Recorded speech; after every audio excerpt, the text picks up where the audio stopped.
but we're preparing him.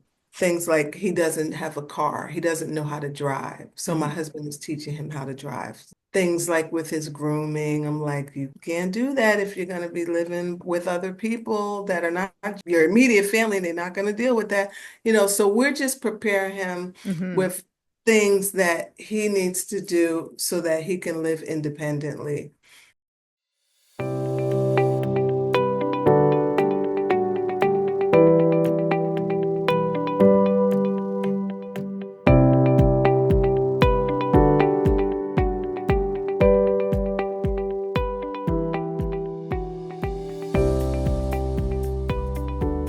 Hello, and welcome to Forever Home for Our Kids with Disabilities. I'm Valerie, mom to two with disabilities, one visible, one invisible. I'm a life coach and an author. This space has been created to help you navigate the journey of creating a secure, sustainable forever home for your child. We'll chat with parents on this path, realtors, financial planners, and other experts who can make the process easier. Why am I so passionate about this? Because seeing my eldest thrive living independent of us was a gift I didn't always know I could give. I want you to have the opportunity to explore giving that gift to your child. Welcome, everyone, to today's episode of Forever Home for Our Kids with Disabilities. I'm your host, Valerie, mom to two with disabilities, one visible, one invisible. Today's guest is Theresa Noye. Theresa is the radical self-love coach you've been waiting for. She empowers high-achieving women to rewrite the rules of their lives through radical soul care. Her countercultural approach is both playful and profoundly transformative. She trains women to authentically master the life-changing skills of self-love, self-acceptance, and self-compassion on a deep soul level. This allows them to reclaim their time, embrace unadulterated joy, and experience true freedom. Theresa is an ordained minister, coach, best-selling author of Hello Autism, and Forbes featured expert. Theresa's radical soul care method proves that when you love yourself first, everything else falls into place. Welcome, Theresa. Wow, that was amazing. I was like, who's she talking about? You, That my was sister. awesome. Yeah, me, absolutely. Wait, wow, you're you're so gifted. You should be doing voiceovers or something. Oh, well, thank you. Yeah, that was great. Thank you. Thank you, Valerie. I'm so happy to be here. Thank you so much. Yes, well, I'm so happy to have you here as well. And I just want you to tell us a little bit about your special need mom journey. Yeah, well, similar to you, I have two children, two with disabilities, one that's visible, one that's invisible, Mhm. right? I think the invisible disability is was harder for us to navigate Yeah. than the visible one. But so I have two kids. My son is 23, Regal, and my daughter Nia is 21. And I had children. I didn't really want children. I don't like kids. And I definitely wasn't like sensitive and compassionate and caring, any of those things prior to having children. I was the type of person that would kind of frown at kids that were flailing in the supermarket and look at the mom like, what's wrong with you? And then I had my son Regal and everything changed. And I'm Mhm. so glad for that shift because he was such a gift to me, Mhm. just for me and my own personal transformation and my soul's evolution. It totally shifted everything, totally shifted how I viewed the world. He's been both of my children. He was the start. And then Regal prepared us for Nia's journey, which we didn't know until Regal was diagnosed with autism when he was 3. Mhm. My daughter Nia was diagnosed when she was in middle school Oh. with ADHD and Mm. some emotional dysregulation. And then later on in her freshman year of college, DID. So I wasn't, we, we, we didn't see any of these things coming, but the journey that we had with Regal prepared us Hmm. to not even be bothered by what was going on with Nia. We just knew that it was just a different expression of who she was. Yeah, Hmm. Hmm. Love how you say that. Just a different expression of who she was or who she is. And I who think she is. sometimes, yeah, we get so judgmental on ourselves. People are looking at us, and and then I don't know about you, but when I realized for us, our disability for our oldest is like in your face. Hmm. She was born via emergency C-section, was on a ventilator initially, and we were told she wasn't going to probably live past the weekend. And then when we Mm. got past the weekend, it was, she'll probably pass away in a year. So Mm. she is total care. And so her disability is so very visible. And so when, you're kind of looking, you kind of go through, what did I do? You start cross-examining yourself and Mhm. analyzing and all the rest of it. So it was really hard. So I appreciate that you said with your son, you were able to prepare yourself Mhm. for when Nia came. For us, it was a total shock that our second one had a disability Mhm. because we were used to sort of the visual thing everybody can see. When you look at Melody Ann, you can see she has a disability. She's in a wheelchair, G-tube fed, uses a communication device. And so with our second one, she did everything just great. She was reading Yeah. at the age of 3, very bright child and into sports and things. And so it wasn't until she was grade 5, I'm going to say the end of grade 5, beginning of grade 6, that we realized, you know what, she's just not responding to discipline. I'm from the Caribbean. Not saying Mhm. that I beat my kids, but I understand. I understand. Mhm.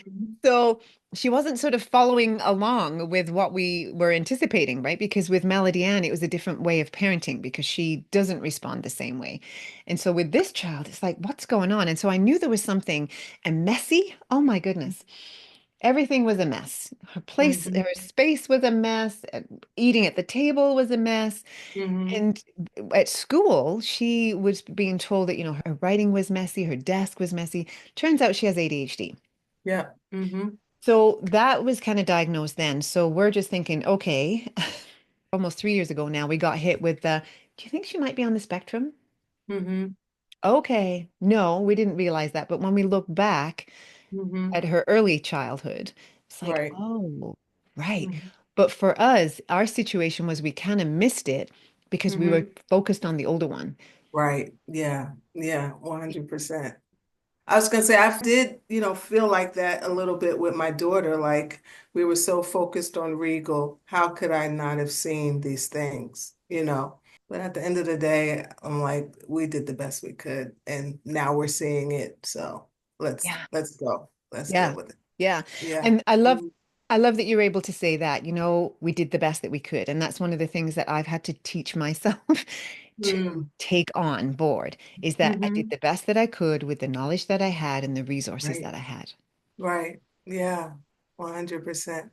I learned that through the program that I did with Regal. So I was listening to Angela O'Brien. Is that her name? Hmm. Hmm. Okay. Good for me. Yay. Yeah. And you guys were talking about how what we're experiencing now is not even going to be an issue 18 years from now. Like things change and evolve, and we're becoming more aware and development. So, but when our son was born back in 2001, so what we're experiencing now, it wasn't even an option back Hmm. then.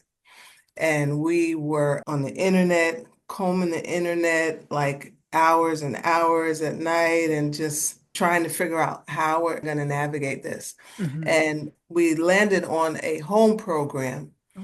It was called the Sunrise Program. And it really spoke to me because it was built on unconditional love Mm.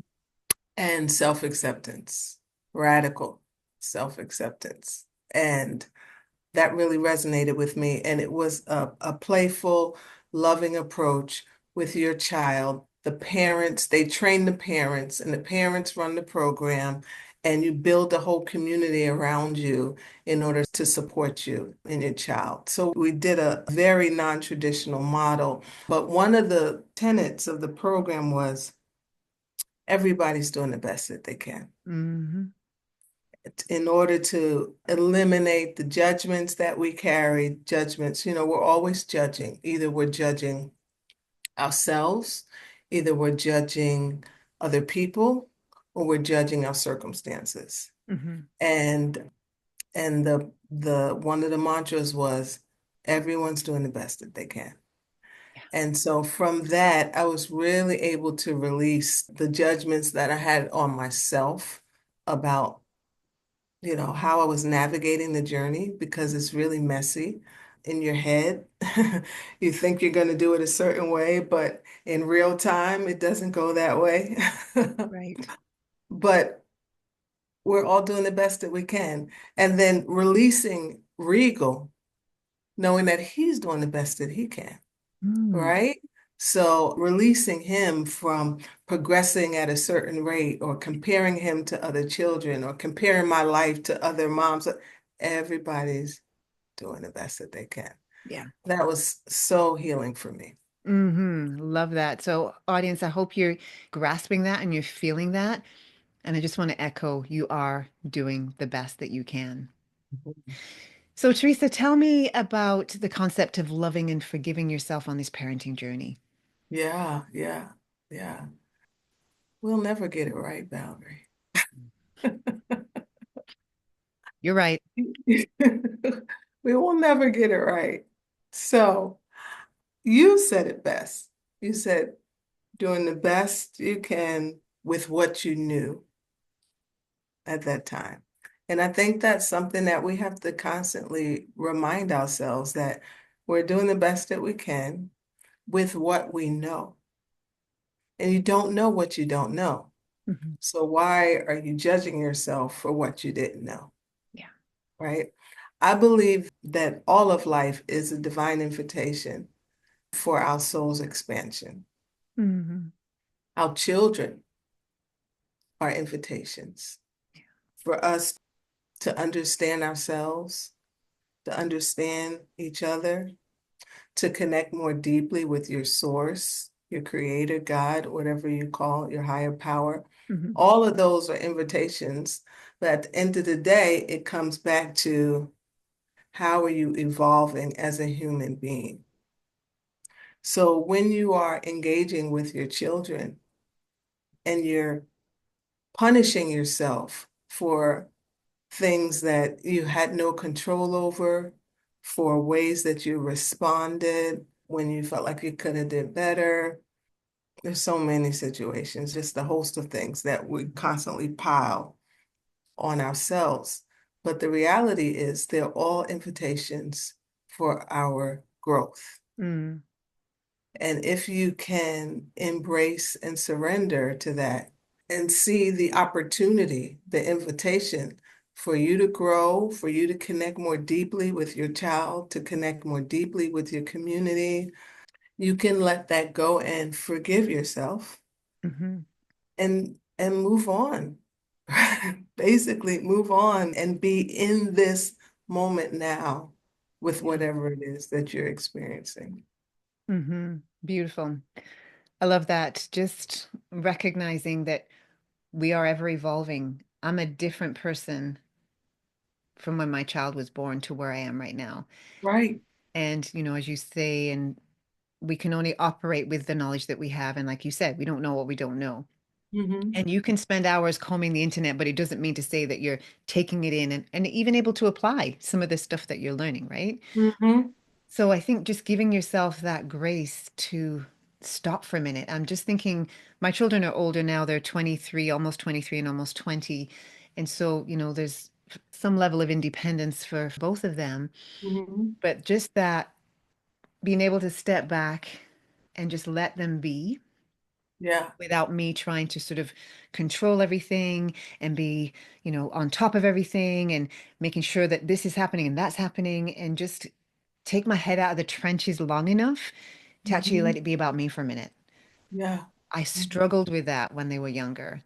And now Mm-hmm. I'm at more of a place where I can appreciate what you're saying in that we need to give ourselves grace, that we need Mm-hmm. to forgive ourselves. And as you say, bringing up the word forgiveness, I'm at this stage now with my almost 20-year-old who is starting to question about how things were when they were growing up and Yeah. their concept of their growing up. And it's just interesting to see what they perceive their Yep. growing up was like, which is kind of different to how I feel it was.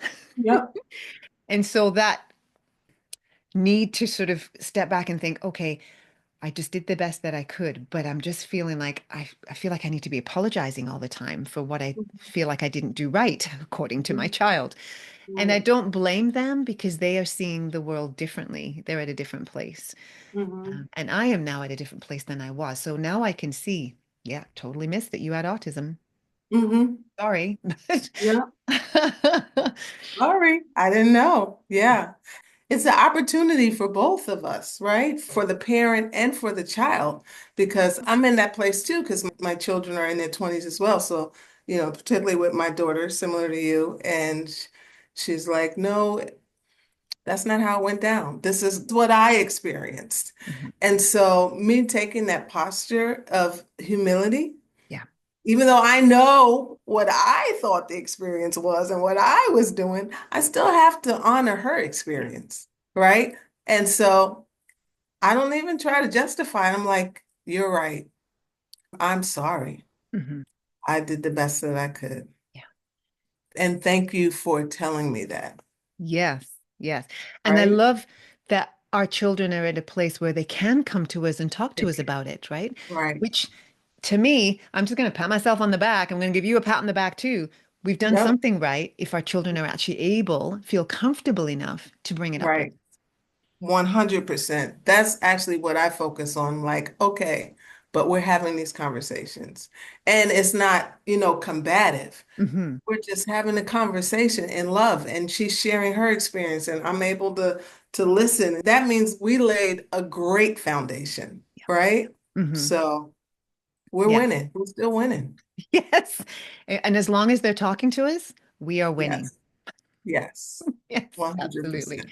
All right. So you mentioned the word surrender earlier. Why is it Uh-huh. important to surrender? Man, because when you don't surrender, it's a hard way to go. I mean, it's just the fight. I mean, it's exhausting. Mm. It's exhausting. It's exhausting to keep that up. Here's what I do know.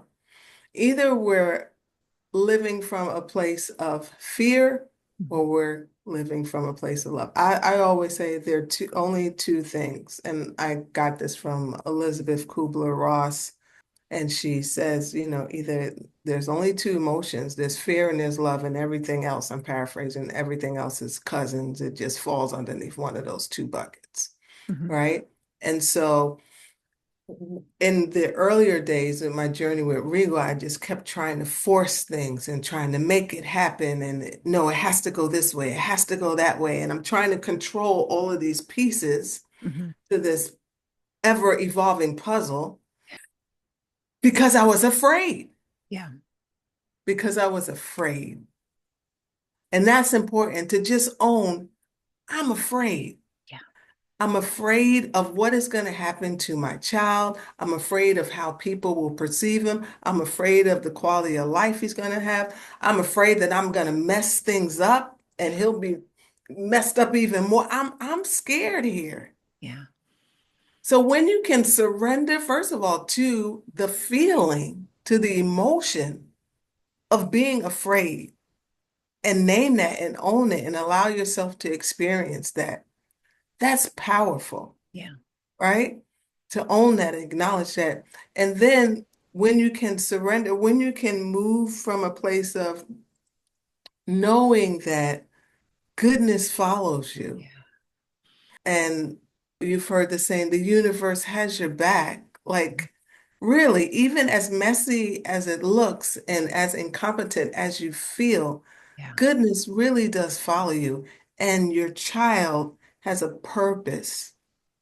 So if I can surrender to this experience, now I have the space to see and to hear more clearly and to be able to move from a more creative space with more insight for how do we navigate this together instead Mhm. of how do I control it and make it happen, Yeah. right?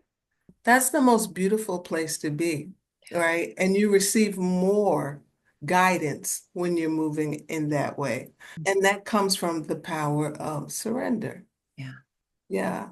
It sounds to me like you're opening yourself up to receive Mm-hmm. so that you can then be led and Right. guided to where you Right. need to be. Beautifully said. Mm-hmm. Yeah. Yeah. Mm-hmm. Wow. Okay.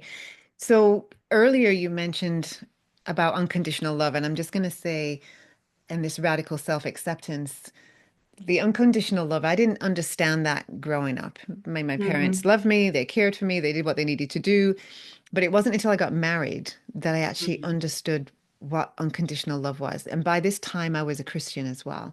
So just Mm-hmm. trying to, and I was just a babe in Christ, just sort of learning about this unconditional love. And so a tangible example of that was my husband and how he treats me and how he is with me. Mm-hmm. And so then when I became a parent and we were 7 years trying, lots of Mm-hmm. fun trying, but it was a little disappointing every month when Mother Nature came to visit. But, Yeah. just then when my child came, just to be able to experience that. I was actually just talking with my husband just a couple of days ago about that bond when you Mm-hmm. have your child. For me, because we had a traumatic birth, so I had a prolapsed cord, so the umbilical cord came out first, and then I was rushed to the hospital, had emergency C-section, and she was put on a ventilator. But so because I wasn't encouraged to do the skin on skin like what they do in the NICU, the neonatal intensive care unit, I think they thought she was going to die. So they didn't want me to bond with her. And I remember we were able to take her home after a week with palliative care because they seriously thought she was going to die. And I remember it took 3 weeks, 3 whole weeks for me to actually feel that rush of love for my child. And Mm-hmm. that's because I didn't have the ability to bond with her Right. for those first few days. And so just that unconditional love, that's what it felt like, this rush of unconditional love for her. And just coming to that acceptance of, okay, so I'm a mom for the first time, and now I'm a mom of a child with special needs. Right. And just kind of coming to that place. So that was kind of my experience of unconditional love. So I just want you to talk a little bit about that unconditional love and radical self-acceptance, because one of the other things with the radical self-acceptance was accepting that this is it, right? I didn't do anything wrong. There wasn't something I did do. There wasn't something I didn't do. This is just me and my baby, and I have to accept that this is it. So just talk a little about that Mm-hmm. for me. Yeah.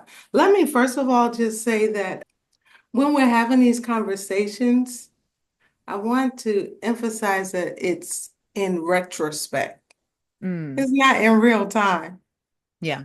right? So it's so important to be honest about the journey that is messy and circuitous, and you're figuring it out, and it's not like you just wake up with butterflies and you know it's not like that.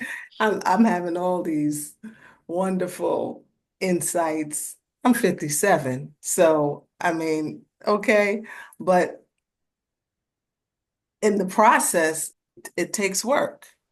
Hmm.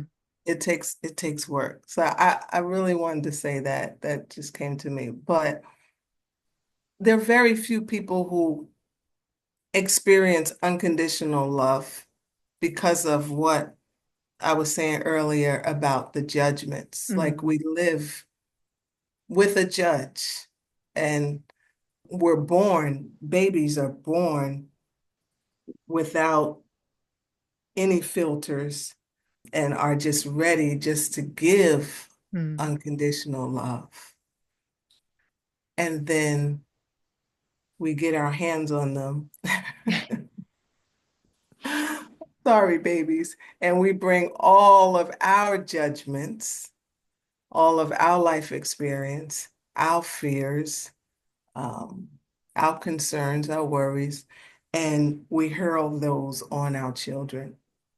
And then, the behaviors that are expected, the performative acts are coming from love, but it is from a fear Hmm. that if my child does not do these things, they won't have a good life. Yeah. Love with conditions is modeled either subconsciously or consciously, right? So with Regal, the Sunrise program really emphasized loving and accepting your child for who they are right now and being able to appreciate who they are and what Mhm. they bring to the world, not constantly longing for them to be something else or someone else, longing for you to have a different experience. But can you be present in that moment and see the beauty and the wonder of who your child is? Mhm. And that was a daily practice. They Nice. taught us how to play with our child, to play with Regal, to play with him in a way that wasn't trying to get him to do certain things and reach certain goals, but just to let him lead the way Hmm. and join in with him the way that he played. And in that joining in with him, I'm communicating to you, I accept you Yes. just for who you are. I'm not trying to make you play with this toy. If you want to line up the toy, line up the toys. And I'm going to line them up with you. And I'm not even going to try to make you give me eye contact. I'm just going to be right here with you in this space, lining the toys. If you don't want me to touch you, I won't touch you. I'll just let you be. And Yes. I'm communicating deep love and acceptance to you without any conditions. Hmm. And that Beautiful. was so powerful because what began to happen, he started to automatically give us the things that we desired to see. He Mm. started to make eye contact. He started to begin to talk. He started to show interest in wanting to engage, right? But that came first when I modeled, I love you unconditionally. I don't want anything for you. I just want to be with you. I just enjoy who you are. Yeah. And that's unconditional love and radical self-acceptance. Love Yeah. it. Thank you so much for walking us through that. That's something that I wish all parents learned. It's Mhm. something that I think most of our children, if not all of our children, could benefit from. Just that feeling of being totally accepted just as I am. I don't have to perform. I can Right. just be who I am, and you're going to love me anyway Right. because I'm who I am. Exactly. That isn't that what we all want? Yeah. That's what we all want. Yeah. Yeah. Love it. Thank you so much for sharing that. Yeah. So, as parents of children with disabilities, Teresa, it can sometimes take us a little longer to withdraw from directing them and directing their lives. Mhm. So, as I'm listening to you share with us and giving space for our children to be able to communicate with us, however they can communicate at whatever phase they're at. So, can you share with us why it's important to listen to them, even if they are nonverbal? Because my oldest is nonverbal. Because they have wisdom. Mm, It's about appreciating who they are and seeing yeah, beyond the outer trapping. The yeah, essence of who we are is spirit, hmm, and God lives in all of us. yeah, So housed within every human being is God, yeah. is the divine in every human being. So if that is true, then I want to be in tune to what expression of God is seeking to be expressed through that person. Mm, So you won't know if you're not present and if you're not listening. mm, If you're focusing on the packaging, if you're focused on the behaviors and, the rocking and all of that, and you're like, oh, what's happening with this child? You won't see it. Mm, You'll miss it. yeah, But when you get quiet and you start to look for it, and you're looking and you're listening and you're discerning, you'll see it. yeah, You'll hear it. And it's going to come in a way that you don't expect it. But when you're listening for it, you'll be able to receive it. yeah. I remember one time I was in the kitchen, I was eating, you know how we do. We're on the run trying to get this done. Let me grab something to eat or whatever. And I was standing up, I was eating, and my son, he was doing something. He used to do a lot of stimming, and he was doing something, and then he just stopped and he looked at me and he said, "Why are you standing up? Sit down and eat." I said, "Thank you." He's teaching me to take care of myself. And then he went back in his own world. And I didn't even know he was there. I didn't even know he observed that. I didn't know he was taking all that in. Right? But he was like, sit down, Yes, eat, sit down. And we get those all the time, but we miss them. So that's why it's important. absolutely. Thank you for sharing that. We are so geared to move through life quickly. Hmm. Everything is instantaneous. We got to get here, we got to get there. We're multitasking more so than we ever used to. And I'm just realizing at my tender age that I need to slow down. I can't keep up this pace. And Mm. I love our children. Sorry, I'm just going to get a little emotional here. Hmm. So my oldest, both my children are on the spectrum, Hmm. and the younger one is just mildly, the older one a little more. But I remember thinking, wow, her world, she's just in her world. She doesn't rush. She doesn't fuss. She just lives in the moment. Hmm. And I remember her saying, she's a Jesus girl, that she hears Jesus singing over her. She communicated that to us somehow. And I just thought to myself, how beautiful is that, that Hmm. she can be still long enough to Hmm. hear Jesus singing over her.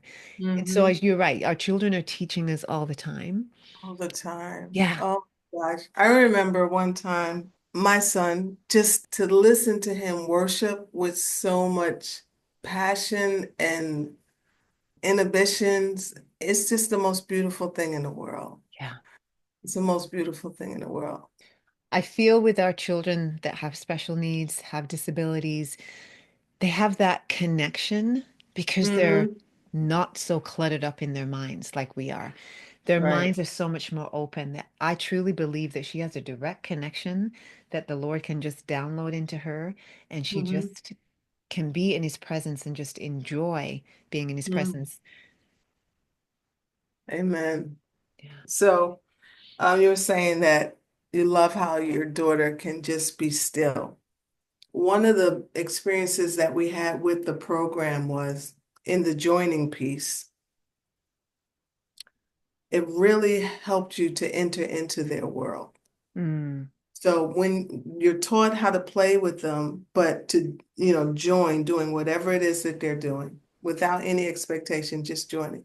So I remember one time there was this way that Regal would move his hand and look at it. And so I'm on the floor looking at it, looking at my hand the same way. And as I'm doing it, I just went into this space that was so peaceful, and I can see the light shining on my hand in a certain way, and I saw shapes, and I was like, this is really cool. And I was like, wow, this is amazing. And I just got such an appreciation for who he was because it wasn't just, oh, I'm just shaking, but he was really having an experience. And it mhm. was one that was filled with this awe and wonder that Yeah, I never would have had if I didn't have that practice of joining in with him exactly the way that he did it. yeah, They're having their own experiences that are incredible if we take the time to yes, really enter in with them and seek to understand it. yeah. Love it. Love it. Thank you so much for sharing that. Teresa, I am curious. Because your children are in their 20s. Are they still Hmm. living with you? So my daughter is not. She has her own apartment in Philly, and she's a singer, songwriter, model. So she wants to move to New York to pursue that. So she's going to be moving in May. Oh, wow. Not to New York, though. She's moving to North Jersey, which is right over the bridge, Okay. but she'll be living with my sister. Okay. So I feel okay with that, right? But she's going to pursue her dream. She has a vision for her life, and we are just so thrilled to support her in that. So my son, he is a senior in college. He Mm. has graduates in December 2025. He has been saying for the longest, like since high school, that he wants to live where it's warm, where he can wear shorts and flip-flops every day. And so he picked Arizona. Oh, So he has a desire to live in Phoenix, Arizona one day. And he talks about it every single day. This is the beauty of kids on the spectrum.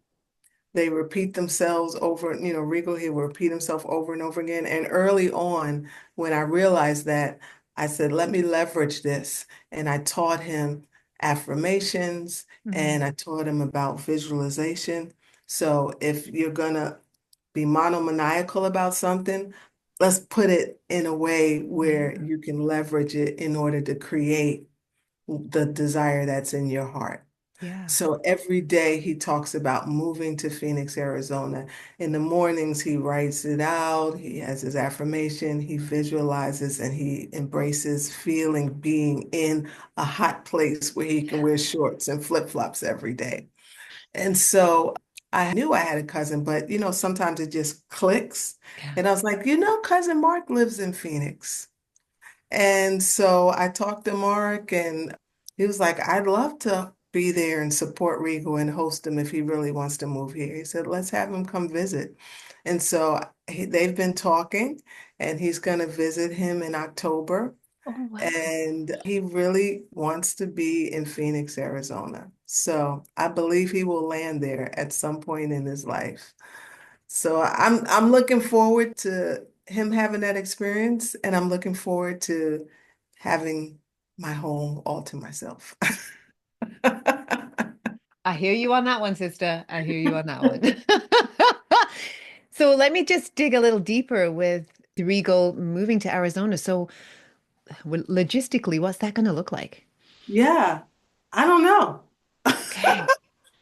I don't know what that's going to look like. I don't know. And I guess we'll figure it out when it comes to that point. Right now, we're just building the desire and the dream. And so he's going to go and he'll be with my cousin, and I'm sure he'll take him around. I'm not going with him. They're going to go and he'll have that experience. Hmm. And then he'll come home and he'll have that experience of actually being there. Hmm. Right. And once he graduates, because we're telling him, you got to get a job, you got to, you just can't go live there. So we're talking with him about what that would look like. What do you want to do? His Hmm. major is strategic communications and with a minor in environmental science. Oh, wow. So he's a very good writer. Hmm. I don't know, Valerie. I don't know what that's going to look like, but I know that things will fall into place. I'm not Hmm. trying to figure it out for him, but we're preparing him. Things like he doesn't have a car, he doesn't know how to drive. So my Hmm. husband is teaching him how to drive. Like you can't go to Arizona without knowing how to drive, Hmm. right? So teaching him how to drive. Things like with his grooming, I'm like, you can't do that if you're going to be living with other people that are not your immediate family. They're not going to deal with that. So we're just preparing him Hmm. with things that he needs to do so that he can live independently. The job, we'll see what happens when that Yeah. comes around. Yeah.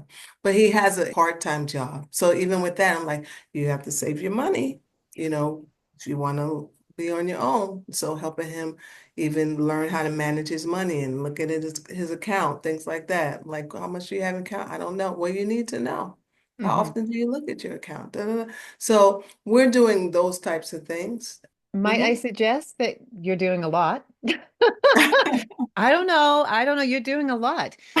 You've identified where he needs help, right? And Hmm. that's the biggest thing. And so what I call this as part of my work is a needs assessment. So you're Mm, looking at what his needs are, his current needs are, and what his needs will be in the future. So right, you're doing the work, right? You're just not kind of putting the language around it. And so right. you obviously identified that he needs help with grooming, he needs help with financial literacy, he needs help with learning how to navigate getting from A to B. And so for him, Hmm. that's going to be learning how to drive. And I Hmm. love, love, love, love the fact that you have been teaching him affirmations and visualization because unless we have the vision, because it says it in Hmm. Habakkuk, write down the vision, right? Right. And then Hmm. we can work with it. And so that's one Hmm. of the things that I like to do with my clients is write down the vision. What is it that you want for your child? You can help architect your child's future. And that's what you're doing for Regal right now. You're helping him Hmm. architect his future. Yeah, there's definitely other things that you can be pulling into that, but you've started. So I just want to Hmm. say thank you so much for sharing that. And just to our Yeah. audience, you don't have to have a plan all in place, ready to Hmm. go right now. And there's no time like the present to start thinking about, hey, what could it look like? And just Hmm. exploring, right? And I Hmm. love too the fact that you're involving Regal in the process, Hmm. because I think it's very important for his voice to be heard and what it is Yeah. that he wants. So Yeah. you're doing amazing, Teresa. You're doing more than you Thank you. know. Oh, thank you. Yeah, I appreciate that. Yeah, thank you. Hmm. All right. So where can our audience, Teresa, where can they go to find out a little bit more about you? Oh, I'd love for you to connect with me. I'm on LinkedIn, so you can find me on LinkedIn under Theresa Noye. And I also have a YouTube channel. It's a really cool YouTube channel. I tell bedtime stories Oh, cool. um, for adults. They're unique stories, all curated specifically for high achieving women to learn how to just let go and to surrender and to love themselves and accept themselves. That's a beautiful, beautiful gift that I offer. I love doing that. And Yeah. so that's again YouTube under Theresa Noye. And my website, everything is under my name, Theresa Noye. Okay. All Hmm. right. I will have Hmm. that information in the show notes as well, so people can check that out. So Yeah. before we conclude, Teresa, I'd love to hear some words of encouragement from you for parents who are raising children with disabilities. What would you like to share with them for hope and Yeah. inspiration? Thank you for asking me that, which also reminds me, I have a book, Hello Autism, How to Love, Like, and Learn from Your Special Needs Child. And I wrote the book because parents were always coming and asking, because Regal was thriving and they were watching our journey, and everyone would send any parent to us. And so I wrote that book. It's been called a blueprint for hope and encouragement. Nice. Autism doesn't have to be a life sentence. A special needs child is not a life sentence. Yeah. It's actually an opportunity. Our journey, and I'm sure you can relate to this, Valerie, there's so much that I discovered about myself that I never would have Hmm. if I didn't have that gift. Regal was the catalyst, Yeah. and it drew out so many wonderful things for me, for my family, for the community, for my purpose. I Yeah. mean, just so much that you can't even begin to fathom if you're stuck Hmm. in through the lens of why did this happen to me? Yeah. And that's important for you to feel that and experience it, but also know that there's a bigger purpose Yeah. and it will be more beautiful than you could ever imagine. Just Yeah. know that. Yes. Yeah. Thank you so much for sharing that. So, audience, I just want to say thank you for listening in. And I want to say thank you, Teresa, for being here. We really appreciate your words of wisdom. Thank you so much. We appreciate you. Thank you so much for having me and thank you for this work. It's so needed and I want to say thank you. Yeah. Appreciate it. Appreciate it. So, audience, I want you to keep building your child's future, and I want you to live with intention and embrace the journey. Thanks for joining me today on Forever Home for our kids with disabilities. I hope today's episode gave you something new to think about and it increased your confidence on your journey. If you found this episode helpful, do tell others about it. Use the text feature to let me know your questions. Tell me what you want to know. Until next time, take care and keep building your child's future.